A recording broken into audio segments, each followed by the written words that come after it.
Upside down, bouncing off the ceiling, inside out. Stranger to this feeling, got no clue what I should do. I'm going crazy if I can't get next to you. To you. Anyone know that song? Anybody?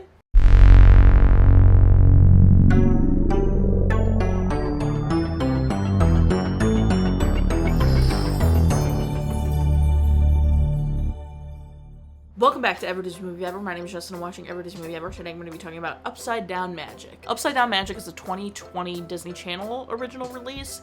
It's about Nori and Raina attending a magic school and how they struggle with insecurities and belonging. It's directed by Joe Nussbaum, cinematography by Adam Santelli, editing by Gordon Rempel.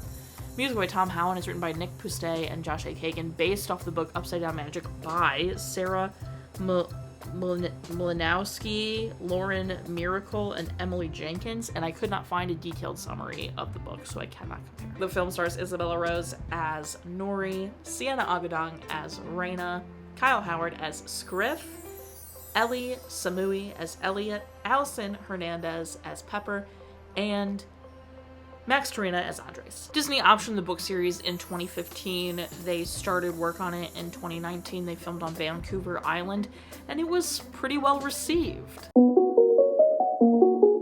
The effects ranged from passable to pretty good. There were some stuff that was very decent. Little sparkly fireballs were really good. The smoky darkness creature at the end was really well done. Any of the fire looked pretty good. The flying didn't look that great.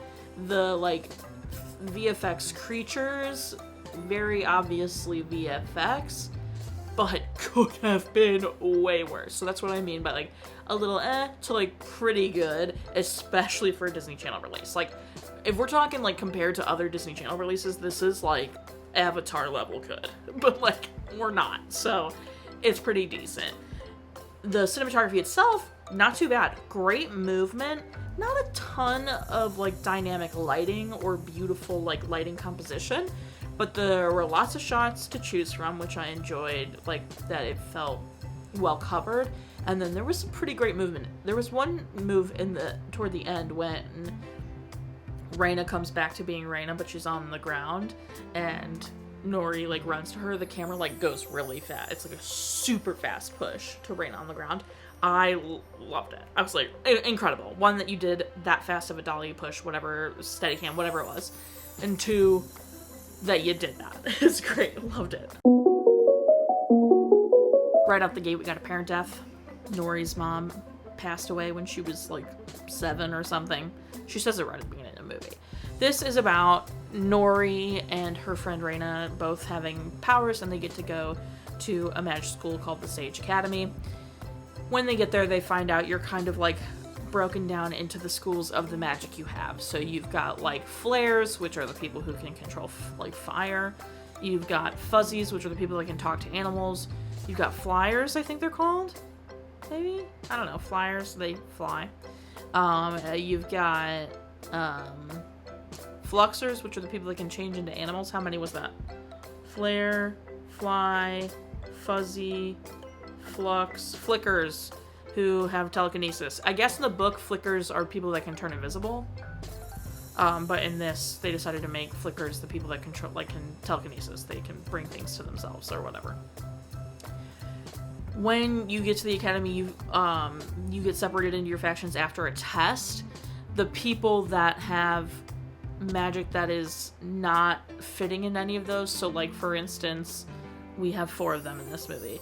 So, well, 5 technically, but 4 students actively. So Nori, our main character, is a fluxer, but she can't hold one animal species at a time. She's always an amalgamation. So the biggest one that becomes a big deal is the Dritten, which is she's a dragon and a kitten mixed together. And then she's always multiple animals at a time. So at the beginning of the movie, she turns into a cat, beaver, kangaroo. She's a mix of animals. And that scene is wrong and upside down magic. It's all upside down wonky. And then you've got a flicker, Pepper, who can't bring things to her but can push them away from her instead. You've got a flyer, Andres, who can rocket up but can't bring himself back down. And then you've got a flare in Elliot, who can't make fire, he can make smoke. And so these are all considered wrong and upside down magic, and so they get sent to the UDM squad, which in this lore is a squad of people who, like, you go down into a classroom, you learn normal things like math and science, and you wait for your magic to go away. Like, you wait a year for your magic to die before they can send you back to the real world. Because UDMs are susceptible to the shadow magic taking you over because there's something wrong with your magic.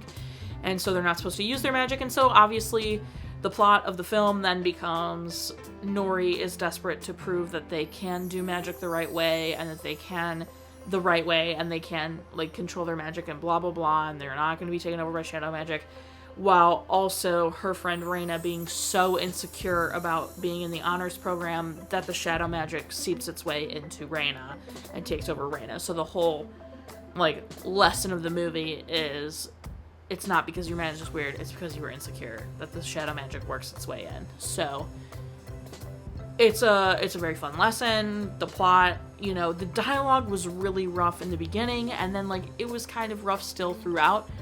But the movie got me. Like, probably after once they got to the magic school and on, I was probably like, this is kind of good. Like, it's very fun. It's not, like, the greatest movie. It's not the best written thing I've ever seen.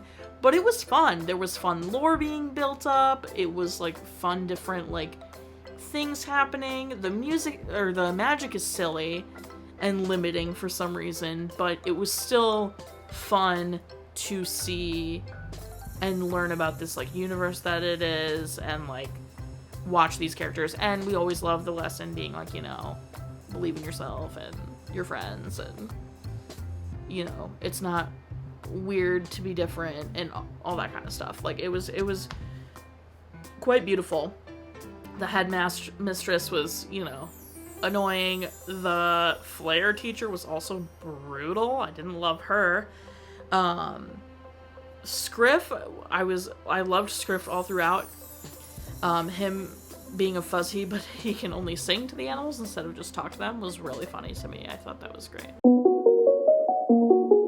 The acting was also hit or miss. I feel like some of it was a little cringe, but that might have been, like, director and writing. But the main Izabela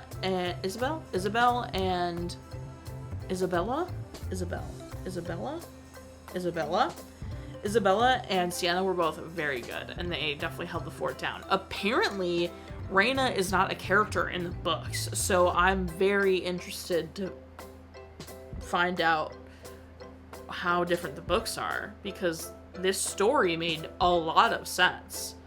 It did not feel disjointed or weird. Like, it made total sense for what it was.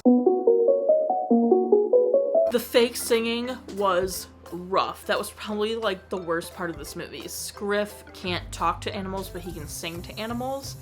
And it is 100% a dubbed over voice that is not this man's voice. And it was so uncomfortable to me because it was so obviously digital, like, not in the environment. And it was very obviously also not him. And it was really bad. Favorite part, Reina and Nori, like, finally coming back together and, like, telling the truth and saying they were struggling instead of just saying they were having a great time at the end. It was so good. I loved that. Very sweet.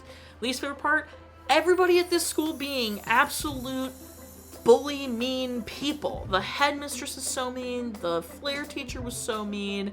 So racist, so judgmental.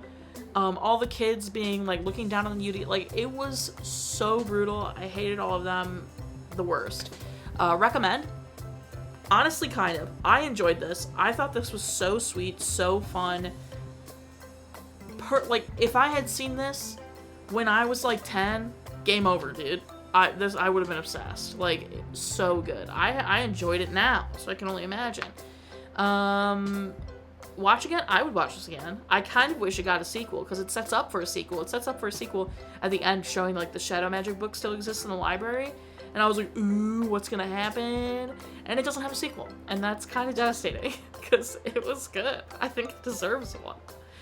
Yeah, that's everything I have. I have nothing else really to say. My final rating's gonna be 6 Drittens. I don't know if I'll be able to find that, but 6 Drittens out of 10. Our total movie count is. Our parent death toll is. Crack count is still the same. If you want to keep up with what movie I'm watching when, follow me on all socials and check out my website. My website is cool. Please go look at it. Join Patreon. Tiers starting at just $1 get every video a week early. Tiers above that, daily trivia, monthly postcards, bonus content, etc. Go check it out. Buy merch. Merch is great. Merch is grand. Until next time, comment, subscribe, and in touch of your life. You are you, and don't be the shadow person about it. They sucked. Whatever, Chandra, whatever her name was. Chandra? Upside down, bouncing off the ceiling, inside out, stranger to this feeling, got no clue what I should do. For those who stuck around, it's A-Teens. Anybody?